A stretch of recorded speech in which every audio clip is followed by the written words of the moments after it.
Just over here to close the door. Help me. Help me. There you go. No, it's gonna make me fall. Ready? Oh! Make me up, please. Baby, overthinking. It's broken! I'm not gonna fall the damn thing! The chair broke? Yes! Steven, what's going on with your behavior? Got a whole host of complaints from the nurses that you need to change your behavior. You haven't. There's nothing I can do to help you. So you're done here. You will not be admitted back. You are finished. Could I please have another chance? No. This is a roller coaster start because Patrick's already second-guessing himself big time. Patrick's about to see Dr. Now, and he's super nervous about how his weigh-in will go. He's been sick and admits he hasn't been sticking to his diet like he should have. He's tried a little, but definitely could have done more. It's clear he's already bracing himself for whatever Dr. Now has to say next. Going to see Dr. Now for the next appointment, see where my weight's at. I don't know. I've been sick. I know I haven't done that great on my diet. I've tried, but I could have done better.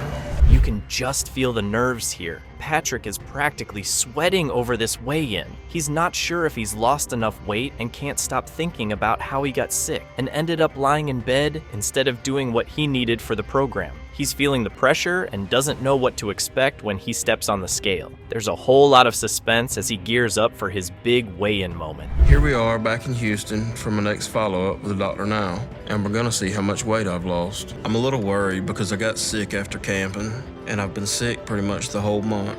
So all I could do was rest in bed, and I couldn't really focus on what I needed to do for the program. So I made a little bit of progress, but I don't know if it's gonna be enough. This is a big oh no moment as Patrick steps on the scale, hoping for the best, but clearly worried. Dr. Now's team told him his goal was 516 pounds, so he steps up nervously. Unfortunately, he did not hit that number, and you can see the disappointment in his face as he realizes it. You just know Dr. Now is going to have something to say about this, and it's probably not going to be gentle.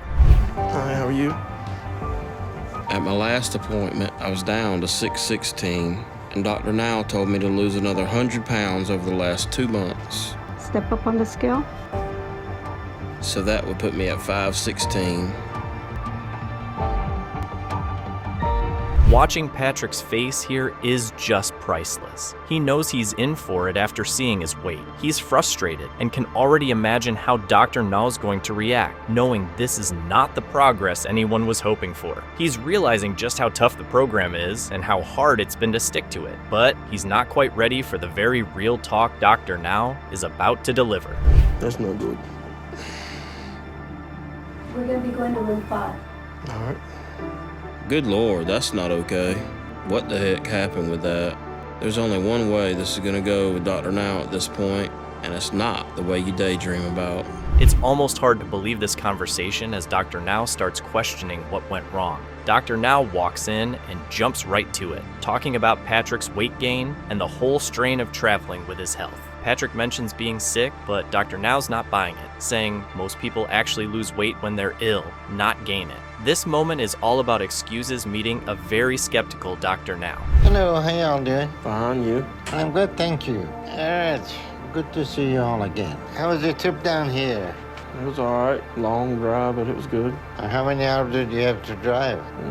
About 11. 1 day or 2 days or what? No, we just drive straight here. Patrick's honesty here is funny, but also kind of painful. He just straight up admits he wasn't following the diet. He can't come up with any real excuses, and Dr. Now looks at him like, so why even come here if you're not taking it seriously? Patrick knows he has to make a change, but it's clear he's struggling with the whole thing. Dr. Now's about to make it even more real for him, and you know it's coming. People have flu, they lose a lot of weight, and they don't gain weight. No. Not me. Well, make better story. No, I don't really have any excuses. I mean, I wasn't eating right. So what is your objective coming here if you just plan to keep doing whatever you want and making excuses and telling me you didn't follow the diet and you were sick and... This is one of those tough love moments, and Dr. Now isn't holding back at all. He tells Patrick that nobody, not him or Patrick's family, can magically save him.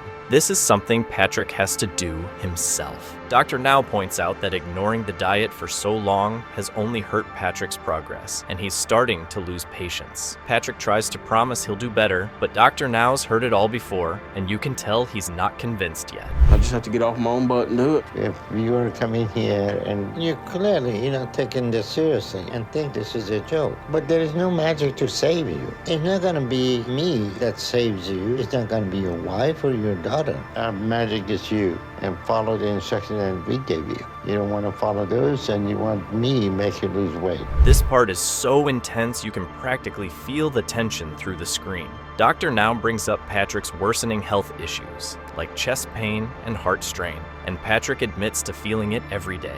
Dr. Now decides to order some tests to check his heart, making it clear that things are getting serious fast. This is a huge wake-up call, but will Patrick actually listen? You got a lot of health issues. We need to check your heart, make sure that you're not having angina, and see what's going on, because your body is close to giving out. And this is all a result of overeating and not losing weight. You understand that? Yes, sir. How much you can do before you get that chest pain?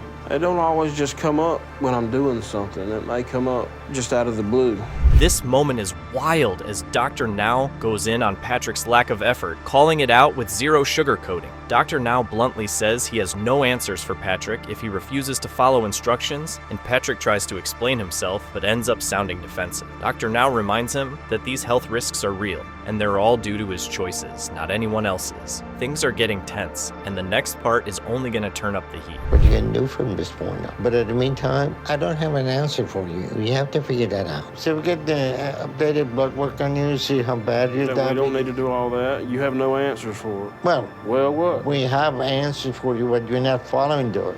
If you thought Dr. Now was going to give up, think again. He gives Patrick another shot, but the goal is way easier this time. He sets up a local clinic for Patrick to check in at, giving him 2 months to lose 80 pounds, hoping a smaller goal might actually stick. Patrick knows this is his best shot at turning things around and promises to give it a real try. The big question is, can he actually follow through? I'll give you that work. I'm just tired of listening to it. Do whatever you need to do to help. Well, Patrick, you got to get your life in order. You got to get your attitude in the right place. You got to make a decision in your life, what to do, what not to do. That's true. And those things are something that you're going to have to figure out, right? That's right. Okay. Watching Patrick here is like watching someone on the edge of giving up, but his wife's not letting it slide. Right after the appointment, Patrick is so frustrated he considers not going back to Dr. Now. His wife jumps in, reminding him that Dr. Now only wants the best for him, and he needs to get back on track. Patrick's pretty reluctant, but knows deep down she's right, even if he's not thrilled about it. We're gonna get you back on track. Not with him. I won't be back here. No, I won't. He just wants what's best for you, and you get back on track and do what needs to be done. Dr. Now's closing comments hit hard, as he makes it clear he's not going to keep working with Patrick if he's not serious. He talks about Patrick's lack of accountability, saying that all the travel is a big strain at his current weight, especially since he's not following the program. He plans a local check-in, hoping this will help reduce travel stress, but he's firm that Patrick's journey on the program might be over if he doesn't get real about his health. Patrick's left with some serious decisions to make, and time is running out to prove he's ready.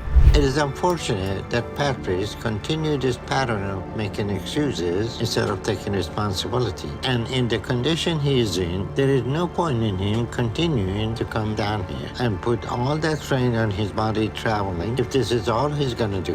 Whoa, this is a roller coaster from the start. Michael opens up about just how scary his agoraphobia is. He worries that trying to face his fears might actually backfire and keep him even more locked inside. His friend Kim is doing her best to help him chill out, but Michael's anxiety just starts revving up like a car that won't slow down. He tries to focus on breathing and not totally freaking out. It's looking tense, but let's see if he can actually step into the world outside. What's the worst that can happen with agoraphobia, though? The worst that can happen is this can be completely counterproductive Okay.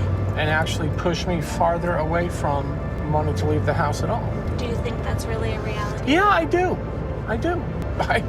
And you're allowed to feel that way. I'm not trying to No, you disconnect. are. You're telling me you're Here's where things get seriously nerve-wracking. Michael is staring down the front of a crystal shop like it's the boss level of a video game. He tells Kim he's not even sure he can make it through the door. Kim's like, take your time, but Michael's fear of public spaces is as big as ever, and this is no small challenge. It's been 15 years since he last tried anything like this. Can he actually make it inside without bolting for cover? Let's find out. Right now, Kim and I are trying to find a crystal shop, working on my agoraphobia, my fear of going out and being around people. This isn't easy.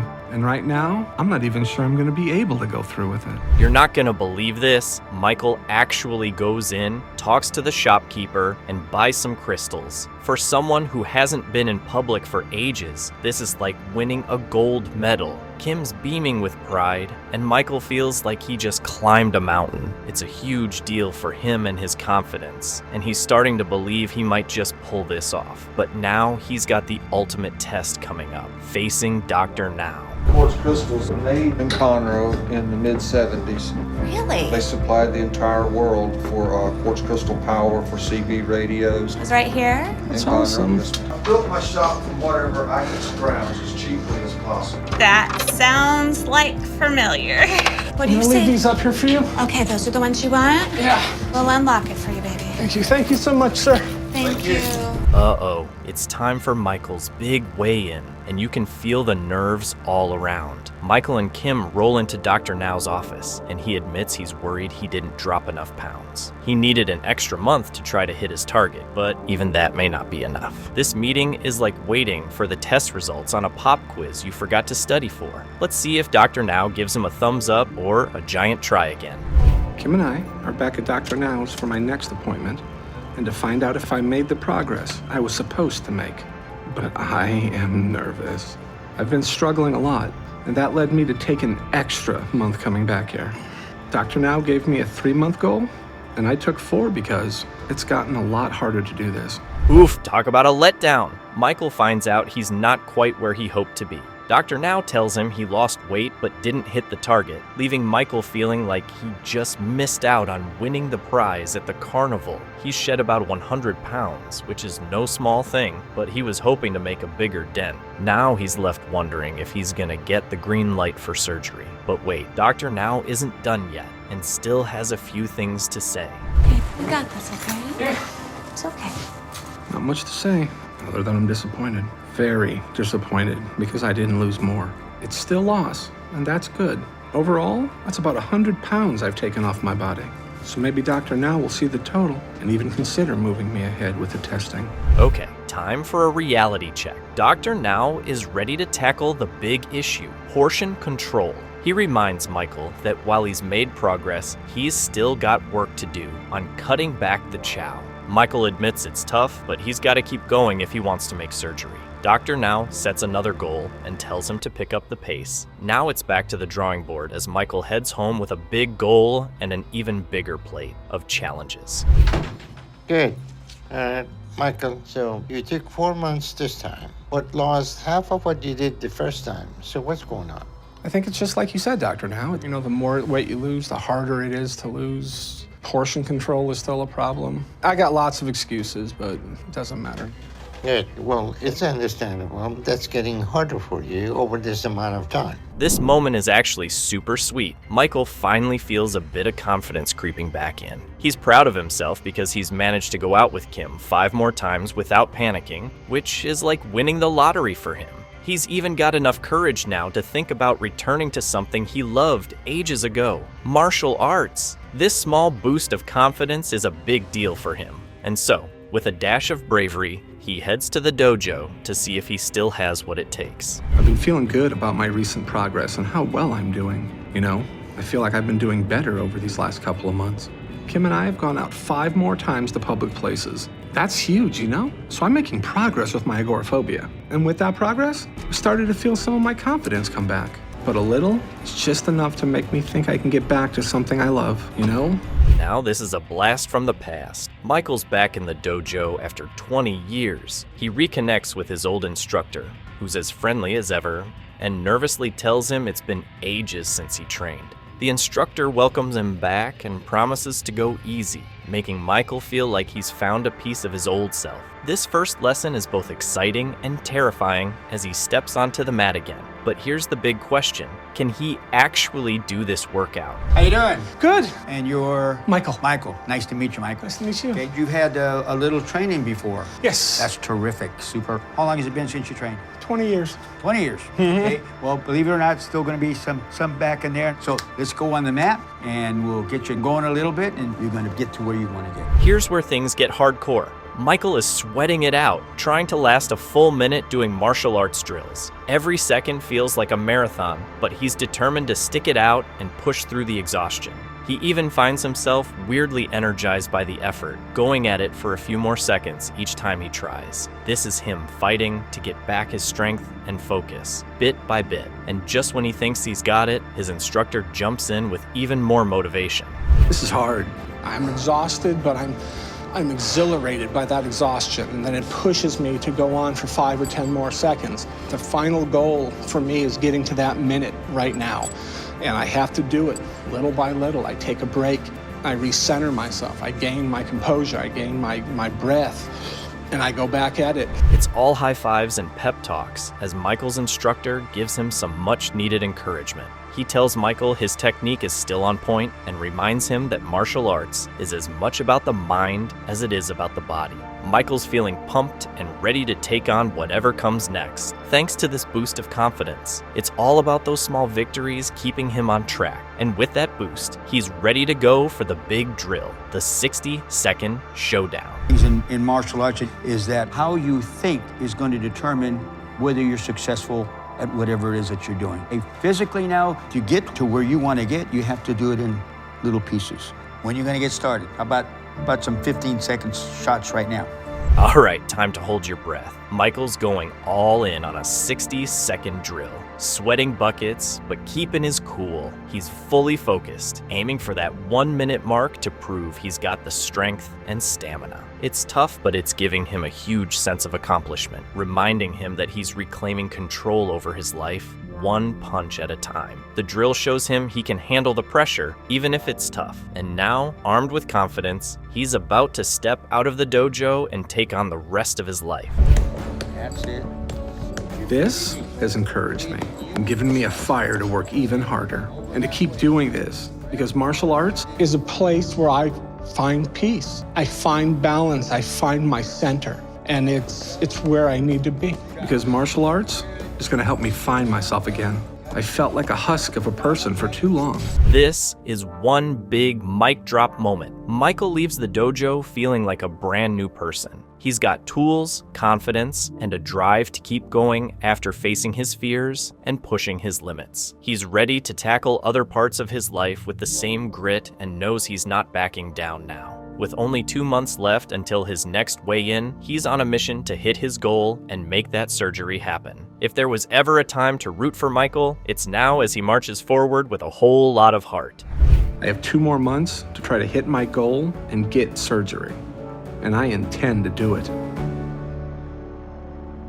Buckle up, because this journey is wild from the start. Lupe's here, kicking things off with a deep love for food. She admits when she's stressed, she just has to eat. But now she's realizing that this love affair with snacks has to end because she's got to save her life. Things are about to get real as she digs into this challenge. When I get stressed, I just have to find something I want to eat as quickly as possible. But I know these have to be my last unhealthy meals. Once I get to Dr. Now, I have to give up all this because I'm ready to fight for my life. Whoa, the list of problems Lupe's weight has caused sounds like something out of a medical dictionary. She explains how it's messed up her heart, kidneys, liver, you name it. Her weight's taking it down. Even breathing got so rough she needed a tracheotomy. But if you thought this was intense, the next scene will show you just how tough things really get. I'm in pain and I feel helpless, worthless. Dang, 423. because of my weight. I am diabetic, and it scares me the most is that my kidneys will fail again. I've already got into a diabetic coma, and there was so much fat around my neck, it was suffocating me. So they had to do a tracheotomy just so I could breathe while I was unconscious. This part's like a soap opera twist in their marriage. Lupe introduces her husband, Gilbert, who's not just her hubby, but her full-time caregiver too. Poor guy even admits their marriage has taken a back seat because all his time goes into taking care of her. It's sweet. But wow, their relationship's about to get seriously tested. My husband, Gilbert, is my caretaker. He can't have a full-time job because he takes care of me all the time. I feel helpless. It's just me taking care of her more than us having a marriage. You know, I guess you could say intimacy is impossible. This is way harder than it. Here's the tea. Lupe wasn't exactly upfront about her weight when she met Gilbert online. She remembers their early days and how she sorta told him she weighed a lot less. She was super scared he'd bail after she sent him her real picture. But turns out Gilbert's commitment's about to shine through in a big way. We met 8 years ago in a chat room, and since then, he's taken care of me. Thank you so much. Have a nice day. We talked for about 6 months, and we just hit it off. It didn't have donut holes. What'd you get? Don't get mad, but I had to get the other one. Which one you want? Look. Good, go ahead. Just pick. Give me a plate and a please. Gilbert deserves some kind of medal for this one. He's worried sick and even begs Lupe to think about how her health affects them both. It's not just about her, he says. Her weight's taking down their whole future. Oh man, this is just the tip of the iceberg for the drama coming up. I know I'm eating unhealthy, but food is my comfort, and I'm scared not having it there. I love her to death, and I do not want to lose her. I don't. But I need her to lose this weight because it's killing the both of us, and I don't know what to do. When Gilbert suspects a blood clot, things get downright scary. Lupe's leg pain's so bad Gilbert calls Dr. Now, their go-to guy for emergencies. Dr. Now's advice? Get to the ER ASAP. No time to waste. This is turning into a nail-biter with every second counting. This is kind of scaring me right now because I love my wife and I don't want her to die on me. How much longer? 10 minutes. 10 minutes? Lupe should be arriving any minute now. From what they told me, she's been in a small car for 3 days. And that's a long time for somebody her size to have that much stress on her body. Okay, so here's where it hits hard. Dr. Now says her heart's running on low power. After tests, he finds out her heart's working at just 35%, barely getting by under the stress. He even says a longer car ride could have been the end. Yikes. And if you thought that was rough, wait till the next health update. But her heart is in failure and it's only functioning about 35% capacity. She's lucky because if her car ride was 2 to 3 hours longer, her heart is literally being smothered under the weight of her body. Dr. Now's honesty with Gilbert is next level brutal. He basically says, hey Gilbert, you're kind of helping Lupe eat herself to death. Turns out, Gilbert's been unknowingly feeding her habit by bringing her food all the time, and now they both need to turn things around together. But first, Lupe's got a physical challenge coming up that's gonna be tough to watch. I get sick. Who brings you the food? My husband and my family. They don't realize that they are killing you? No. No? I think they do what they do because they love me. Okay. All right, let's see if we can get you in bed. We got a very pathological situation here. She's been killing herself, and her husband has been helping her to do that. At her size, she's been consuming at least 20 to 30,000 calories a day. Lupe's lost weight, and you'd think things would get easier, right? Well, she's feeling a bit more mobile after 2 months in the hospital, and she's ready to go home to lose more. Dr. Now gives her a goal to drop another 75 pounds. But wait till you see her first struggle when she tries to do a normal task. It's a roller coaster. Now that the day is here to see the doctor again, I'm a little nervous. He wanted me to lose 50 pounds this past month. I'm just hoping I've done it, or that I'm at least close enough for him to approve me for surgery. That's true, my answer is big. No, check it. Just walk back there. One of the reasons I hate being out in public. Things take an awkward turn as Lupe gets stuck on the toilet. Yep, you heard that right. It's a struggle just to use the restroom, and she ends up needing emergency help to get out. Moments like this show how hard every little thing is for her. But this bathroom situation is far from over. Wait till you see the full scene. You gotta get off this damn... I'm trying to help you. You're crying more than you're trying. Let me get a nurse real quick.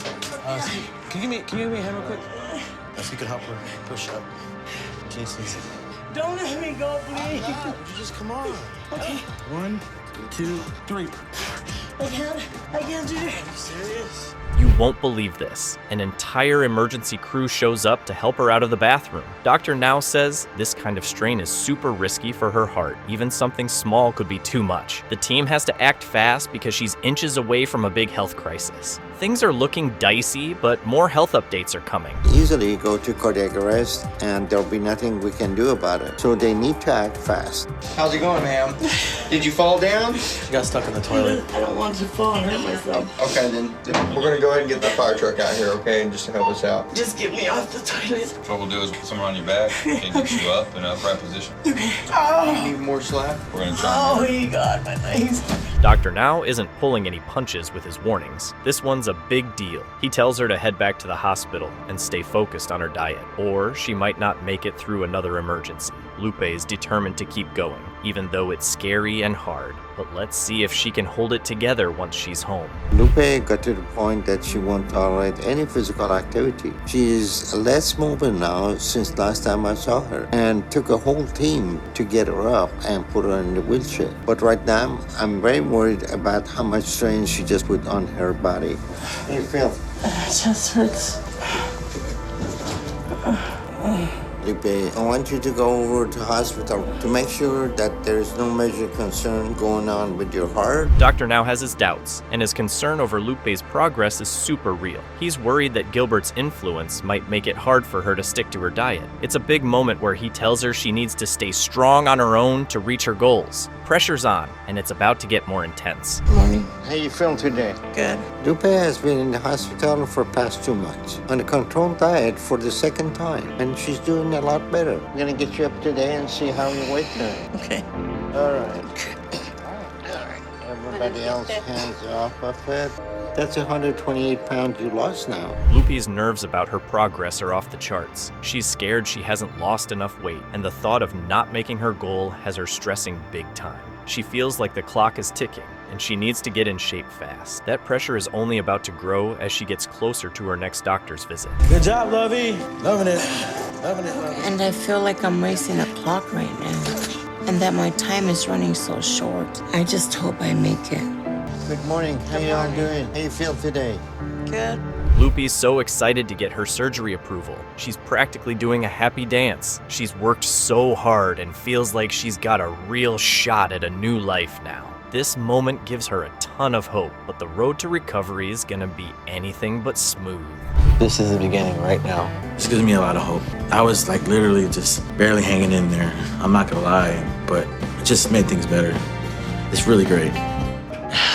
Legs hurt, man. The doctor said he wants to know my progress and that I have to stand up on a regular scale to get my weight today. Dr. Now's not letting her slack off. He says it's time to get moving. He's pushing Lupe to stand up and stay active because it's the only way she'll get stronger. But Lupe's scared of every step and just can't bring herself to move as much as he wants. Her struggle with her fears is about to hit a big breaking point. Lupe, you've been in bed so long, you're losing your strength, okay? You don't know, because if you know, you would do something about it. Come on. I can't, my legs go numb. I don't want to fall. That's because you haven't been trying. Lupe is not dealing with the issues in her life in the right way, and that is creating a very dangerous situation for her. Dr. Now has had enough. He lays down some tough love. He tells Lupe that if she doesn't push herself to move more, she's not going to make it. It's her only chance at survival, he says, and she has to take it seriously. But getting her to take that step won't be easy.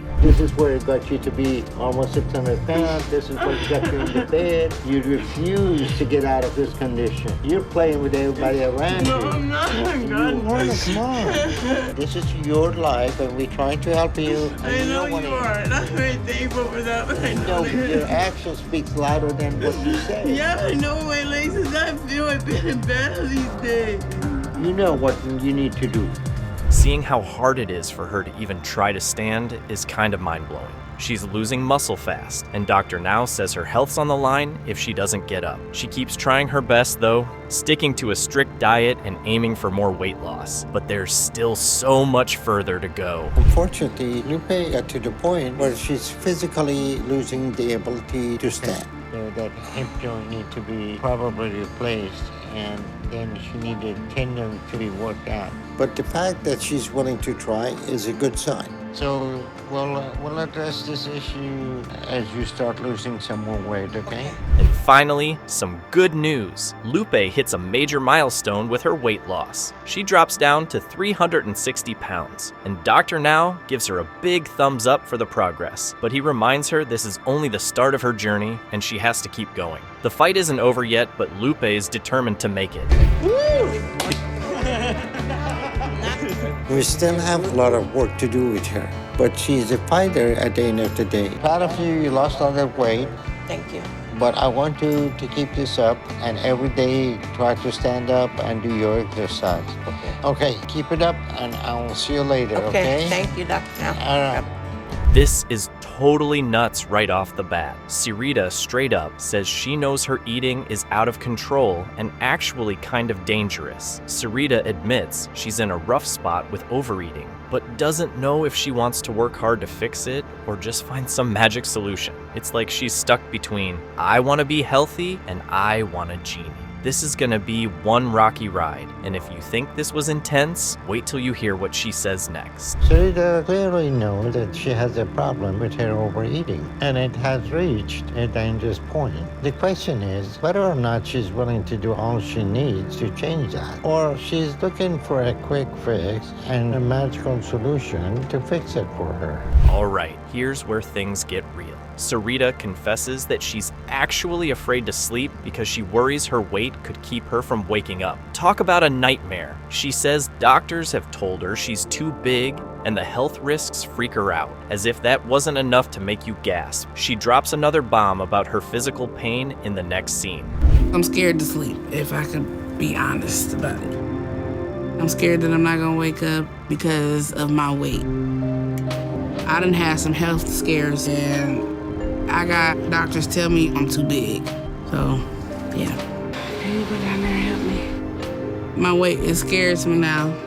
Okay, here's the whiplash moment. She's grateful for her family, but also super pumped about mealtime, which she admits is her favorite part of the day. Sarita lives with her husband, Lawrence, and stepson, and while she's thankful for them, she admits it's not all roses. Food is her real excitement, and she treats mealtime like a party that happens 3 times a day. Her food excitement spills over to her husband's thoughts on her eating next, and it's a lot to handle.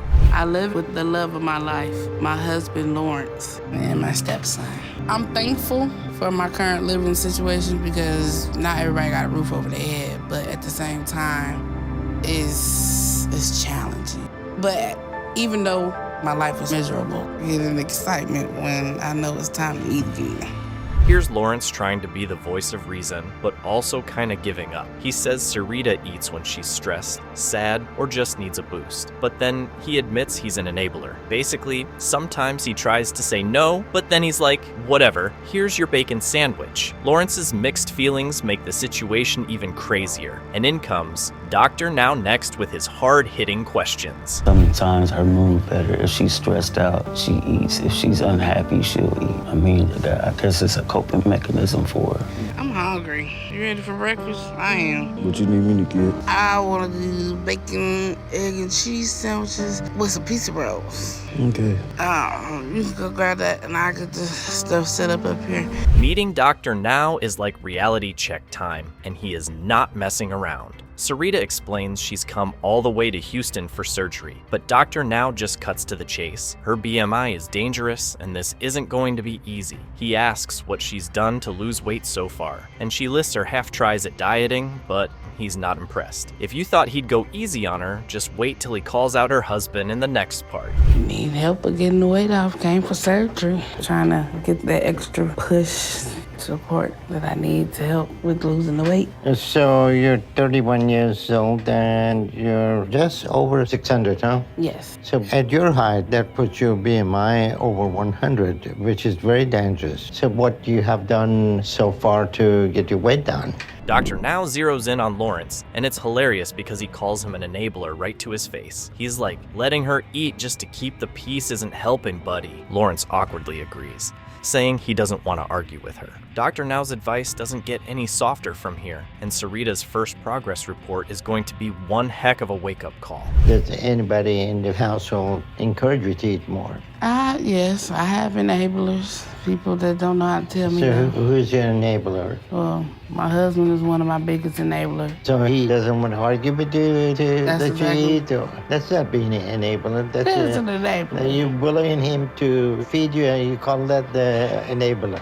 I do not bully him. 2 months later, Dr. Now is here to see the results, and let's just say he's not impressed. Sarita only lost 12 pounds. He's like, what happened? And she admits she couldn't keep up with the routine. Her half-hearted excuses aren't cutting it with Dr. Now, and he's about to give her some pretty solid advice, even if she isn't thrilled about it. In 2 months, I expected that you're gonna lose at least 60 pounds, but in return, you have only lost 12 pounds, which is a 6 pound a month, which is not very much. So what happened to the diet instruction we gave you? Did you read those papers? I did. How many times you read it? I read it. Actually, I read it a couple times because I was showing. A couple times. The deal was you read it every night. This part is jaw-dropping. Sarita's got more excuses, talking about stress and being busy, but Dr. Now doesn't buy it for a second. He's like, this is about what you eat, not how much you walk around, which pretty much shuts down her argument. He gives her a straight-up calorie talk, saying she needs to eat way less if she wants to see results. And if she thought Dr. Now's tough love was the end, she's got another thing coming with therapy sessions around the corner.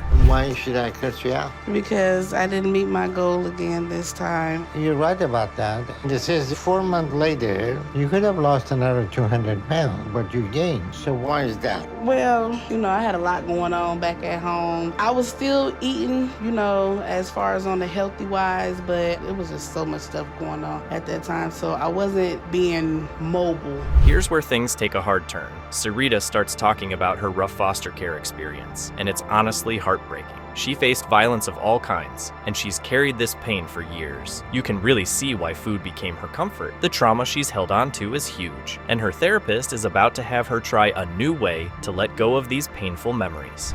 What was that like? It was horrible.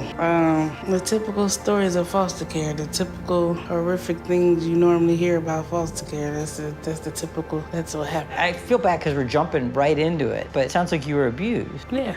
What kind of abuse? Sexual, physical, mental. All of it. Yeah. Dr. Paradise, her therapist, decides it's time for Sarita to keep a trauma journal to try to break free from the emotional chains. He says writing about her past and her food habits might help her understand why she eats for comfort. This is a huge step for Sarita, and it's her first big move to look inward and finally let go of some of that hurt. But buckle up, because her next task, writing a letter to her mom, brings up a lot more. It's normal to be worried about a surgery, right? So all of the homework I want to focus on, one, letting down your guard a little bit, being a little less defensive. And I think one of the ways to do that is to keep track of what you've been eating really accurately so that when Dr. Now asks you, you can tell him, right? Second homework, if we were doing a trauma journal, what might make it in that journal? What would you be writing? Sarita's letter to her mom is both sad and raw as she unloads years of hurt and anger onto the page. She talks about how she felt abandoned and unloved, how her mom always seemed to favor her siblings. Writing this letter is a big emotional release, and you can tell it's like ripping off a band-aid she's had on for years. Her therapist is there to help her process, and it's amazing to see her take this brave step. Today I wrote a letter to my mom. I'm writing this letter to her because I feel like it plays a big part in my stress and why I eat a lot and why I eat so much. So it plays a big role in that, and I feel like it's gonna help me let it go. Well, since then, Mom, it's been exactly a year and almost 1 month since she left this wicked ass world. I know since she left, it definitely hasn't been easy for me at all. Some days those grudges that I had for many years creep back up, and most days I wish. In therapy, Cyrita shares how much writing the letter helped her feel lighter, like a big weight is finally being lifted. She realizes she's been holding on to anger and hurt for so long, and she's ready to let it go to focus on her health. This moment marks a turning point for her, as she's finally taking control over her emotions instead of letting them control her. With her mind a bit clearer, the real work on her health can finally begin. I started out at a young age, and the one person who feel like hurting me the most, that let me down, need to hear. And basically, you know, she's deceased now, so I have to get to a point where I need to let it go. I'm proud of you. All right.